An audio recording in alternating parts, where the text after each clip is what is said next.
Hello students, सब कैसे हो। आज हम ऑर्गेनिक केमिस्ट्री स्टार्ट करने के लिए जा रहे हैं। ट्वेल्थ के अंदर ये आपका ऑर्गेनिक केमिस्ट्री का फर्स्ट चैप्टर होगा। और इससे पहले मैं आपको बता दूं कि अपन ट्वेल्थ की ऑर्गेनिक केमिस्ट्री पढ़ने से पहले ये हमारे लिए बहुत ज़्यादा ज़रूरी हो जाता है कि हम 11th में जो पढ़े हैं उसको एक बार रिकॉल करें। तो 11th के अंदर बेटा, जब मैं आपको ऑर्गेनिक केमिस्ट्री, आपको याद होगा मैंने आपको कहा था कि 11th की ऑर्गेनिक केमिस्ट्री मैंने आपको बिल्कुल बेसिक फंडामेंटल को उठाते हुए कंप्लीट की थी। और उसी के बेसिस पे आज हम 12th की ऑर्गेनिक केमिस्ट्री उठाने के लिए जा रहे हैं। 12th की ऑर्गेनिक केमिस्ट्री आपको कब समझ में आएगी, तो उसके लिए आपको एक बार 11th वाले पोर्शन में जितना भी आपने, जैसे हाइड्रोकार्बन और हमने पढ़ा था जीओसी, तो उसको एक बार आपको रिकॉल करने की ज़रूरत है। तो उसी कॉपी में, आपने जो कॉपी पहले से बना रखी है उसी कॉपी में आपको ये वाला चैप्टर भी लिखना है। आपको मैं एक बार रिकॉल कर देता हूँ कि सबसे पहले हमने 12th चैप्टर स्टार्ट जब किया था ऑर्गेनिक केमिस्ट्री का, तो हमने सबसे पहले नॉमेनक्लेचर पढ़ा था, जिसमें आपको सबसे पहले ये पढ़ना है रेडिकल्स, क्योंकि सब स्टार्टिंग, जब इस चैप्टर को हम स्टार्टिंग से लेंगे तो इस चैप्टर के अंदर वही रेडिकल्स के नाम, मैंने जो आपको रेडिकल्स के नाम बताए हैं कि ब्यूटेन कितने रेडिकल फॉर्म करता है, तो ब्यूटेन ने 4 रेडिकल फॉर्म किए थे। नॉर्मल ब्यूटेन ने, जिनके नाम थे नॉर्मल ब्यूटेन, सेकेंडरी ब्यूटिल और आइसोब्यूटिल और टर्सरी ब्यूटिल, ये 4 रेडिकल के थे। ऐसे ही पेंटेन के रेडिकल हमने बनाए थे। तो वो सब आप एक बार रिकॉल करोगे तो आपको बिल्कुल याद आता ही चला जाएगा। और उस कॉपी को आप अगर ठीक है लिखते रहते हो और मैं कुछ चीज़ें बताता भी हूँ, तो आप उस कॉपी को में ही रहोगे तो तुरंत ही देख भी पाओगे। इसलिए आप उसी कॉपी में इस चैप्टर को लिखें। ये आपका ऑर्गेनिक केमिस्ट्री का फर्स्ट चैप्टर है आपके 12th में, जिसका नाम है, आप देख ही रहे हो, हैलोजन डेरिवेटिव। ठीक है, तो इसे पढ़ने के लिए हमको पहले अपने पीछे हमने जो भी IUPAC नॉमेनक्लेचर पढ़ा है, जीओसी में इंडक्टिव, रेजोनेंस वगैरह, उनको आप एक बार रिकॉल कर लेना। और जैसे मैं आपको बताता भी रहूँगा कि वो कहाँ से लिंकअप है। ठीक है, तो लिंकअप जहाँ से होगा आप उसे तुरंत देख लेंगे। तो बेटा हम स्टार्ट करते हैं नया टॉपिक, 12th का पहला टॉपिक, जिसका नाम है आपके ऑर्गेनिक केमिस्ट्री का हैलोजन डेरिवेटिव। ठीक है, तो इस हैलोजन डेरिवेटिव को पढ़ने से पहले हमको हैलोजन डेरिवेटिव होते क्या हैं ये समझना है। तो हाइड्रोकार्बन आपने पढ़े ही थे 11वीं क्लास के अंदर, क्या पढ़े थे? हाइड्रोकार्बन। और हाइड्रोकार्बन की डेफिनेशन क्या थी आपको पता है? हाइड्रोजन तथा कार्बन से मिलकर बने यौगिक क्या कहलाते हैं? हाइड्रोकार्बन। जैसे कि CH4 क्या है बेटा? CH4 है एक हाइड्रोकार्बन, क्योंकि ये किससे मिलकर बना है? ये बना है हाइड्रोजन और कार्बन से मिलकर बना है। जब इसमें से एक हाइड्रोजन एटम को अगर रिप्लेस कर दिया जाए, एक हाइड्रोजन एटम को हटा दिया जाए, तो क्या बनने वाला है हमारे पास? CH3। ठीक है, हाइड्रोजन निकल गया, एक हाइड्रोजन निकल गया और उसकी जगह पर कौन आ गया? हैलोजन। इसलिए इनको क्या बोलेंगे हम? Halogen derivative. तो डेफिनेशन क्या हो जाएगी इसकी? कंटेंट आपको मिलने वाला है, कंटेंट आपको मिल जाएगा, बस केवल आपको यहाँ एक्सप्लेनेशन देखनी है। ओके बेटा, तो मैं आपको बता रहा हूँ कि हाइड्रोकार्बन व्युत्पन्न की डेफिनेशन क्या हो गई, अच्छे से सुन लेना। हाइड्रोकार्बन की परिभाषा जो है वो है हाइड्रोकार्बन के एक या अधिक हाइड्रोजन परमाणु का प्रतिस्थापन हैलोजन परमाणु के द्वारा होने से बने यौगिक हाइड्रोकार्बन व्युत्पन्न कहलाते हैं। तो क्या परिभाषा हो गई? हाइड्रोकार्बन के एक या अधिक हाइड्रोजन, एक भी हो सकता है और अधिक भी हाइड्रोजन परमाणु यहाँ रिप्लेस हो सकते हैं। क्लियर? तो हम देख लेते हैं अब कैसे। जैसे मान लो ये CH4 है, ठीक है, तो इससे एक हाइड्रोजन परमाणु का रिप्लेसमेंट किया तो क्या बना CH3X। अब इससे एक हाइड्रोजन परमाणु का और रिप्लेस कर दिया तो क्या बना CH2X2, ठीक है। फिर इससे एक हाइड्रोजन परमाणु का और रिप्लेसमेंट कर दिया तो क्या बना बेटा CHX3, ठीक है। और एक का और कर दिया तो क्या बन जाएगा आपके,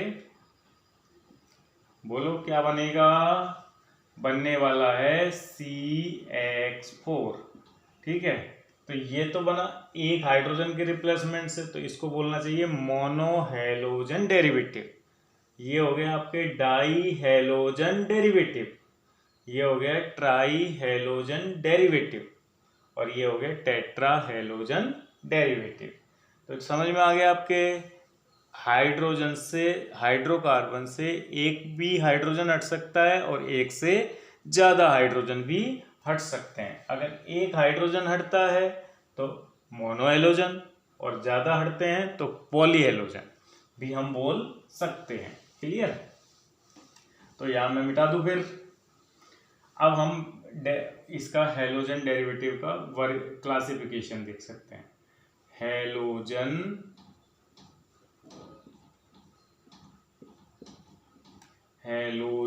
व्युत्पन्न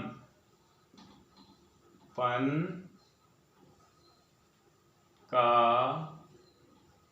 वर्गीकरण है।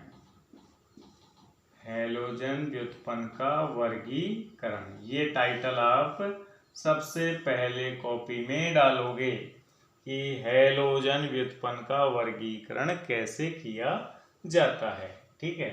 तो हेलोजन व्युत्पन्न के वर्गीकरण में देखो, सबसे पहले आपके हो गया है मोनोहेलोजन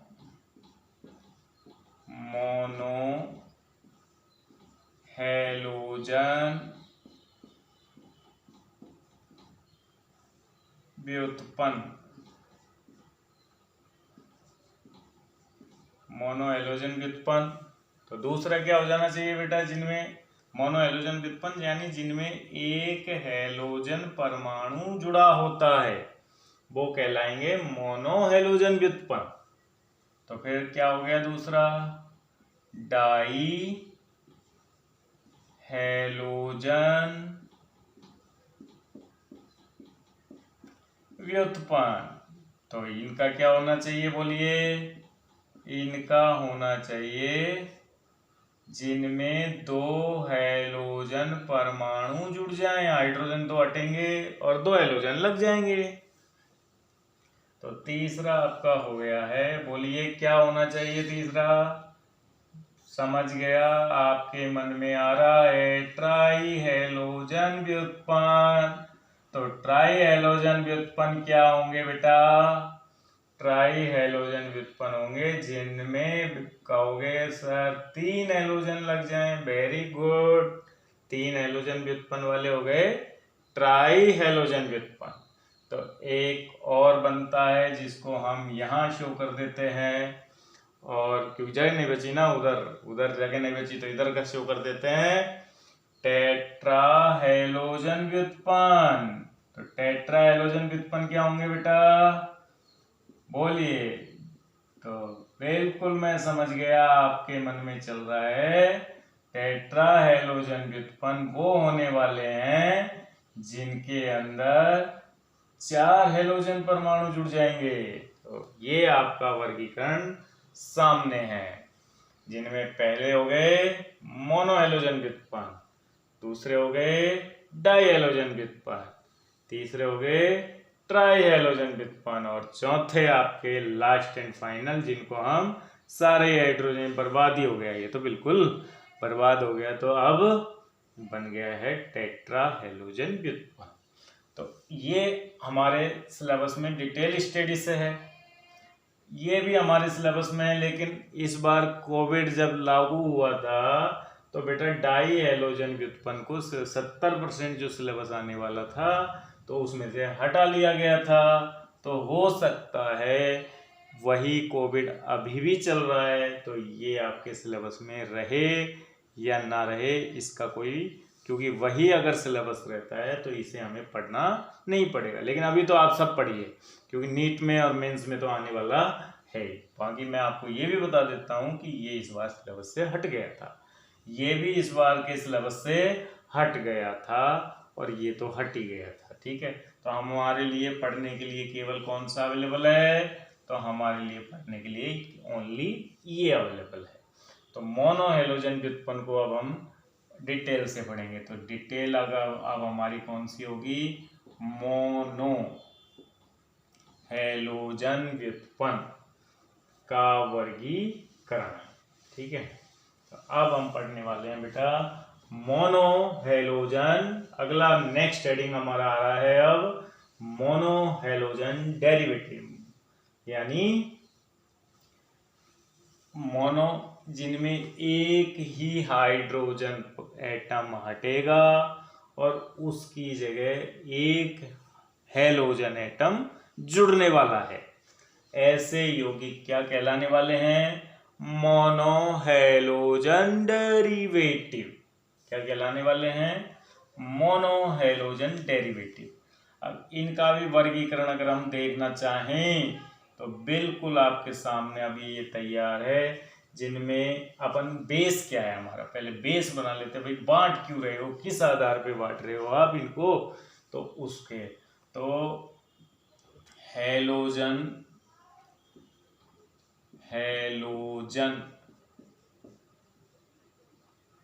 से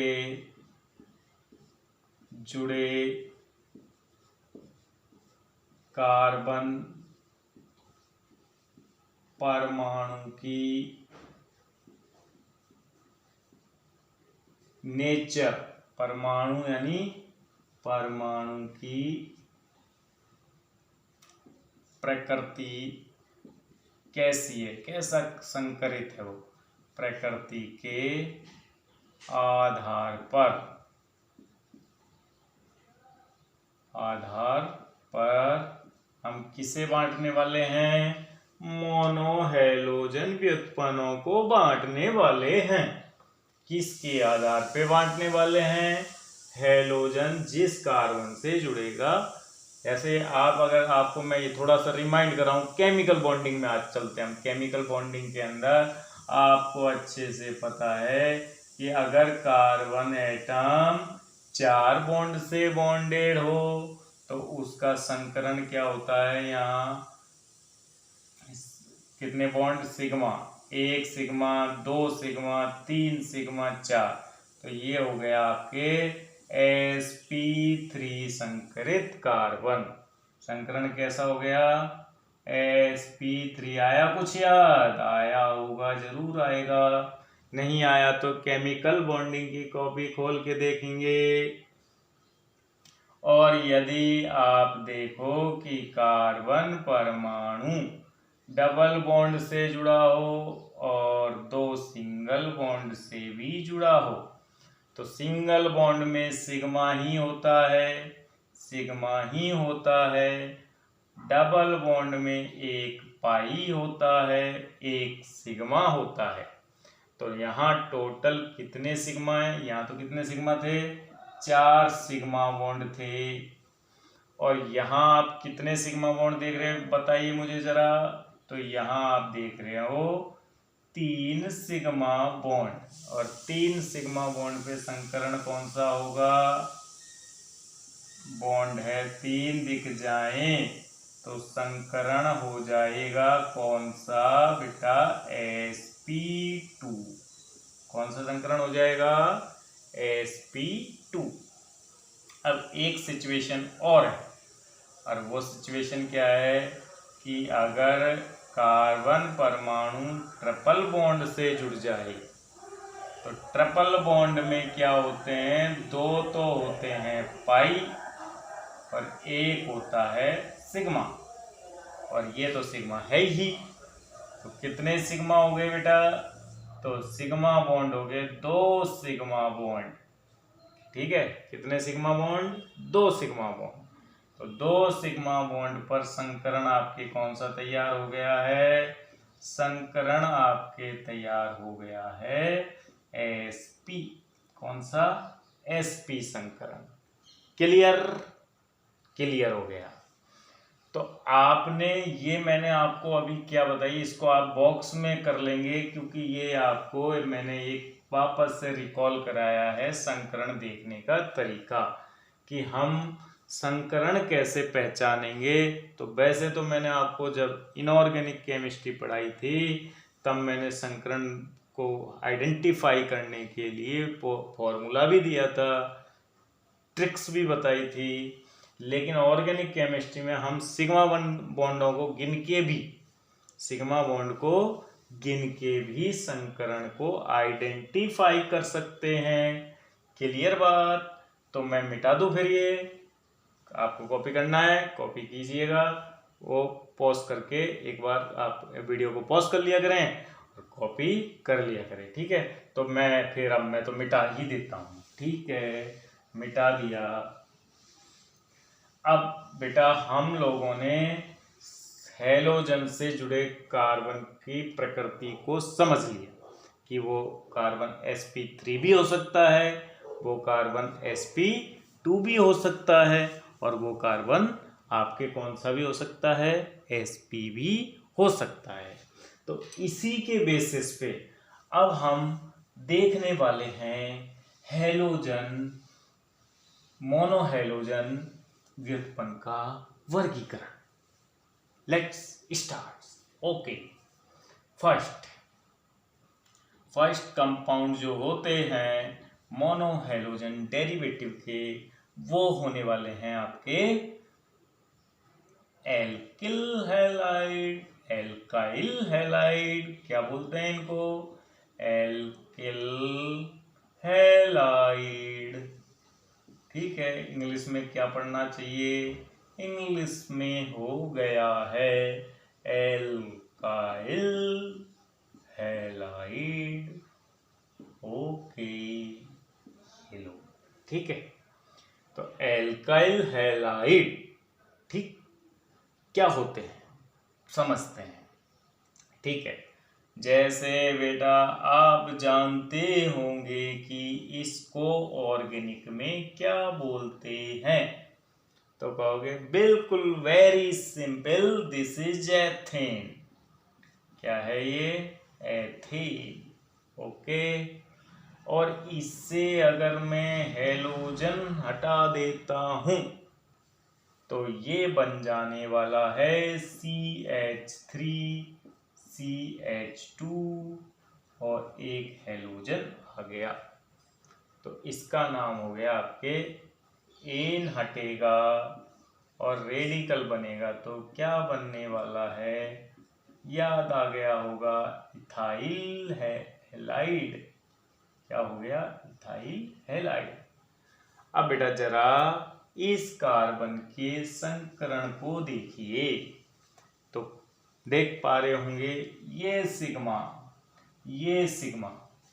और 2 हाइड्रोजन के साथ भी सिग्मा। इसको जरा मैं ऐसे लिख देता हूं आपके कि ये हाइड्रोजन एक नीचे है एक ऊपर है। तो कितने सिग्मा बॉन्ड से जुड़ा है फिर? तो ये 4 सिग्मा बॉन्ड से जुड़ा हुआ है, और यानी इसका हाइब्रिडाइजेशन संकरण हो गया है आपके sp3। क्या हो गया है? sp3। तो फिर ये कंप्लीट एल्काइल हैलाइड की डेफिनेशन भी क्या हो जाएगी? अब एल्काइल हैलाइड की डेफिनेशन के ऊपर आ जाते हैं हम। डेफिनेशन क्या होने वाली है देखिए, क्या होने वाली है डेफिनेशन। ठीक है, यहां से लिख लेता हूं। ठीक है, यहां से लिख लेता हूं।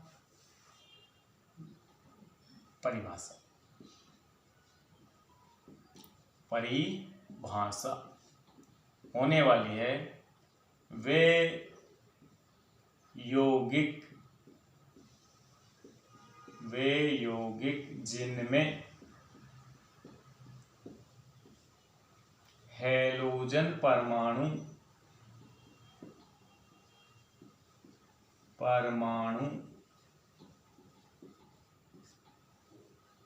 सीधे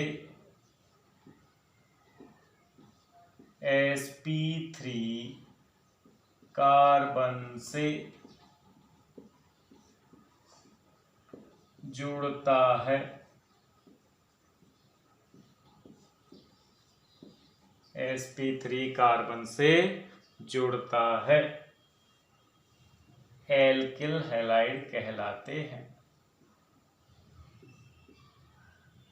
एल्किल हैलाइड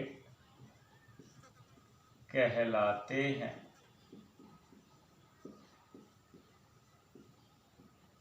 ओके, तो वे यौगिक जिनमें हैलोजन परमाणु सीधे sp3 कार्बन से जुड़ते हैं। जुड़ा दिख रहा है कि नहीं दिख रहा? दिख गया साहब, दिख गया। तो ये फिर क्या, एल्किल हैलाइड का ही एक प्रकार हो गया है इथाइल हैलाइड। अब बेटा एल्काइल हैलाइड को हम क्लासिफाई करते हैं। ये भी कई तरह के हो सकते हैं जो आपके सिलेबस में आगे आते ही रहेंगे। एल्काइल हैलाइड एक तो होते हैं प्राथमिक। कैसे हो गए?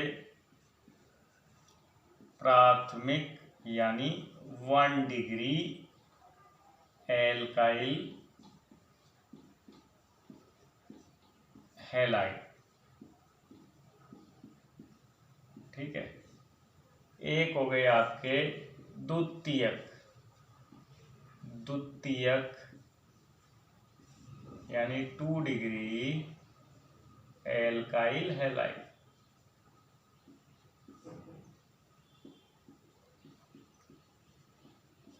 और एक हो गए आपके 3 डिग्री जिसको बोलते हैं तृतीयक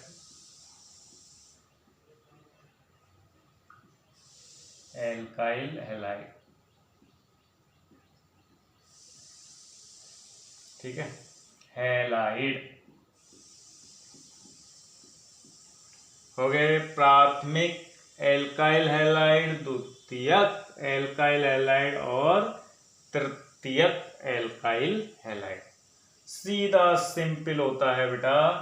प्राथमिक यानी आपको पता होना चाहिए कार्बन 3 तरह के होते हैं। 1 पढ़ा होगा, याद आया? 1 डिग्री कार्बन वह कार्बन होता है जिससे 1 डिग्री कार्बन की क्या परिभाषा थी? वह कार्बन परमाणु जिससे अन्य एक कार्बन जुड़ा होता है प्राथमिक कार्बन कहलाता है। 2 डिग्री कार्बन वह कार्बन होता है जिससे 2 कार्बन जुड़े होते हैं। तो 1 डिग्री क्या बताया था मैंने? वो कार्बन जिससे अन्य एक कार्बन जुड़ा हो, यानी ये कार्बन इससे दूसरा एक कार्बन जुड़ा कि नहीं जुड़ा। और इससे जाके अगर हैलोजन जुड़ जाए तो ये हो गया प्राथमिक, क्योंकि ये कार्बन कैसा कार्बन है? ये प्राथमिक कार्बन है, प्राथमिक यानी 1 डिग्री। और इससे अगर हैलोजन जुड़ गया है तो ये हो गया आपके प्राथमिक यानी 1 डिग्री एल्किल हैलाइड। अगर मान लीजिए अगर कोई कार्बन, ये वाला कार्बन देखो, इस कार्बन से 2 अलग अलग कार्बन जुड़ गए ना, एक ये जुड़ गया एक ये जुड़ गया, तो ये कार्बन कैसा हो गया आपके द्वितीयक 2 डिग्री। और इससे अगर जाके हैलोजन एटम जुड़ जाए तो ये आपके हो गया 2 degree alkyl halide. Same as way, इसी प्रकार से 3 डिग्री तो आप समझ ही गए होंगे। 3 डिग्री कार्बन वह कार्बन होता है जिससे 3 अलग अलग कार्बन जुड़े होते हैं, और उससे अगर हैलोजन परमाणु जुड़ जाए तो वो 3 डिग्री एल्किल हैलाइड बन जाएगा। तो आप एल्किल हैलाइड तो क्या हो गए, इनमें एक दो बार नोट कर लो, ये तीनों ही कार्बन sp3 जरूर है, क्योंकि एल्किल हैलाइड है ना तीनों, तो ये वाली शर्त तो फुलफिल होनी है कि उनमें तीनों ही जो हैलोजन जिस कार्बन से जुड़ेगा वो sp3 तो होना ही चाहिए। तो 1 डिग्री, 2 डिग्री, 3 डिग्री, एक बार कॉपी कीजिए आप, ठीक है।